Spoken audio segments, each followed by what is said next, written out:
There's a story.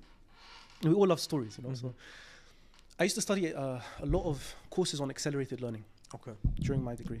I remember this. You remember those days, right? We did a course together, if you remember. How to smash your exams. How to smash your exams. Yeah, we taught it together, yeah. But I remember just before that you were doing all these speed reading courses. Yeah, and I became obsessed with it. And it helped me a lot. MashaAllah. I failed my A-levels the first time. Okay. I got into uni through clearing. Okay, Alhamdulillah, really? alhamdulillah. Really? Yeah. Alhamdulillah. Yani, by the grace of Allah. You did your masters in LSE, huh? I graduated with the first class honours. Allah, I got into LSE and graduated with a distinction. So those skills, accelerated learning skills, transformed my life. Yeah. And I always used to think, why don't kids get taught this stuff at school? Like, it doesn't make sense. Like, I went from the guy who failed his A-levels to getting a distinction from a top university. I remember I'm sitting in university, yeah, and it's funny because it didn't strike me then, but it just struck me right now as you mentioned it. So I'm an 18-year-old guy who spent like the last 13 years in education. And the lecturer, she comes up and she's like, I want you guys to read this book called The Smart Student. It was going to teach you how to learn. Teach how to... I remember, and I'm just thinking as you said that, yeah, that's crazy. I got taught how to learn at the age of 18. Yeah. After, so what the hell was I doing for the last 14 years? And subhanAllah, I was doing this one course.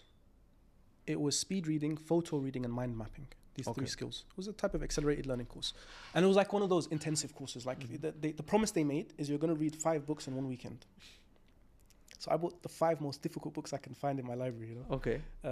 Because I was still, like I said, I had no study skills. I struggled to read books.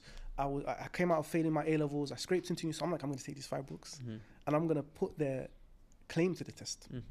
They were very complex books in political philosophy and international relations theory and all of this stuff, right? Anyway, long story short, the teacher, he said, I made a proposal on how we could incorporate accelerated learning into the education system. And at the age of 16, instead of producing high school, people that have graduated with high school level knowledge, we could produce the equivalent of PhDs.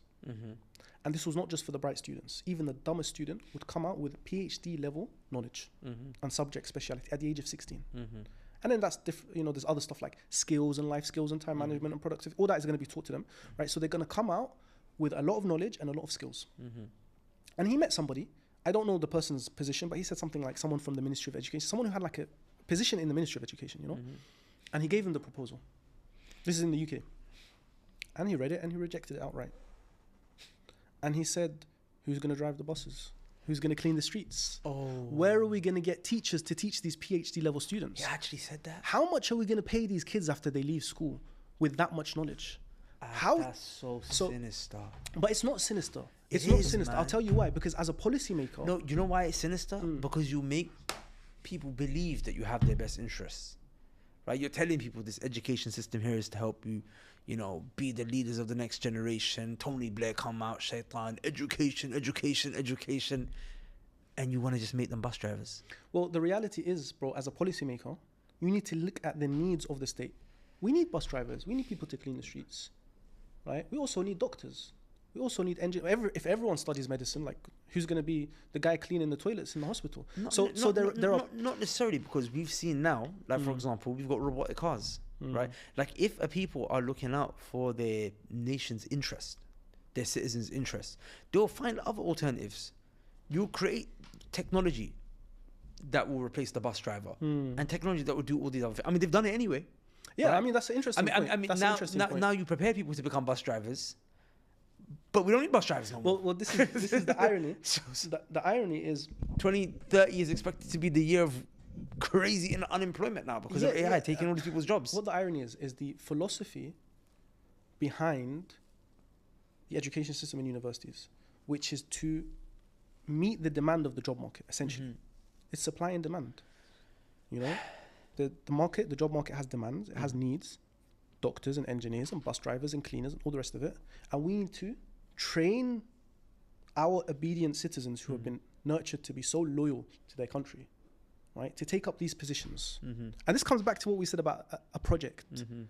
When there's a project, a civilizational project, a political project, right? everything becomes part of that infrastructure and ecosystem, and you find your way into the ecosystem. There is a project. It's just not necessarily a civilizational project, right? The modern nation state is a project. It's a project. It's a political project, right? And there is an infrastructure and there is an ecosystem, and people go through schooling to find their place in the ecosystem. Now that's been flipped on its head because of stuff like technological advancement, AI, automation, outsourcing to people in cheaper countries, all the rest of it. So now we see the job market no longer rewards that obedient kid who just used to study hard and came out with a nice degree. The job market actually rewards things like the rebel, critical thinking, being innovative, right? Going swimming against the tide, being self-directed and independent as a learner. These are the exact things, by the way, the school system punches, right? Yeah? Right now, the job market requires it. Allah. So the logic's been flipped on its head. And the education system hasn't caught up. And the education system hasn't caught up, and it can't catch up. A 3-4 year degree in IT or something like this, yeah, by the time you finish the degree, the stuff you learned in your first year is irrelevant.